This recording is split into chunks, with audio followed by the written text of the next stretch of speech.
Good morning from Yummy Bee TV. Wishing you all well, sending plenty of love your way as usual. As you can see, I'm in Newport. This is where my mum was born. I'm not staying in this bit really at the moment because I've got to go further a little bit more to go and do that interview that I promised you. Sad story there, but mixed in with the tate material and some of the names that we haven't really mentioned yet. Now, I've been asked to do a response video to Liquid Bullets production with the Michael Kelly part 2. Now, from what I saw, I was looking at it on the train, right? He seems like a really genuine man, Michael Kelly. Not much bullshit there, if you get what I mean, and probably speaking better than some people that I've heard talk about it, if you get what I mean. The only thing is, right, if you can't rule out anyone from East London, right, but you can rule out the Blunders, yeah, because they were past it, well, then you're ruling out someone. But I ruled out the Blunders a long time ago. We've talked about this before, what my theory could be. But again, you're saying the appeal, Mickey Steele, if it isn't him, blah, blah, blah, blah. But you're also saying that, Michael, with all due respect, that you think your opinion is that Mickey Steele didn't pull the trigger, but he got someone there to do it, because there's a lot of substantial evidence against Mickey Steele. There isn't a lot of substantial evidence. There's circumstantial evidence against Mickey Steele. And the only bit that looks like kind of convincing is that he was in the vicinity by way of phone records and all that.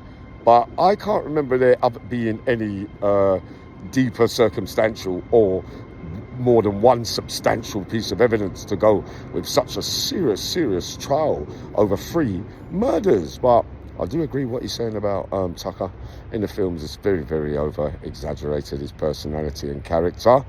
I stand by that. He also says they were doing this and doing that, and it could be a number of reasons why it took place. And he's talking mid-range gangsters, not so much the so-called big crime families. He mentions the Hunts, the A-teams, and the other families that could have possibly, who have been mentioned in it, which we know is a load of shit, because he got that bit right. They're definitely not going to be really putting their arms into anything, they were that way, if you get what I mean, into anything of kind of over small kind of who's taking liberties there. And if they were robbing like smaller drug dealers and all that. That's not why they got it, mate. And Uncle Yummy always switches and swaps and blah blah. But I totally believe that it was Tucker that they was after. I do, and I still believe that Pat Tate weren't meant to be there that morning. The other bit to clarify, right, is, what did he say again? He talks about Colton being in and out on the fringes, and maybe have just saw the light. We knew that Billy Blunder was alleged to say to Pat, whatever you do, stay away, keep your head down, there could be something happening to you. Don't really believe that line either, if you get what I mean. What was the other bit?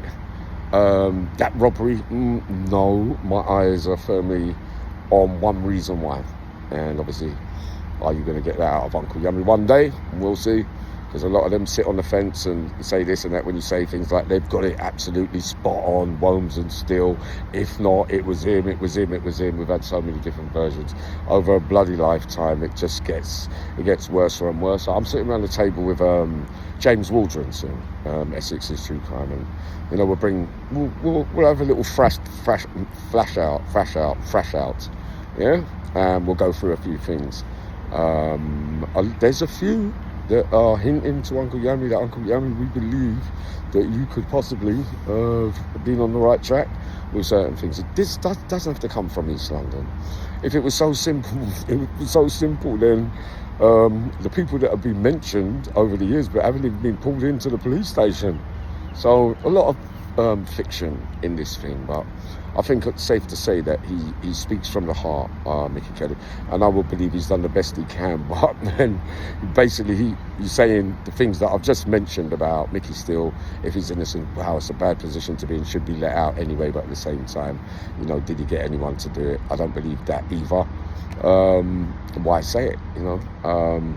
And the theory behind the reasoning behind why it happened to him. Because after all, we always said that if it was a drugs deal, you would have turned up with weapons, mate. Nothing would ever be that easy turning up on a country lane like that at that time of the evening, if you get what I mean, being the three that they were, out their heads, off key, no matter what, all the more reason to be carrying things on them.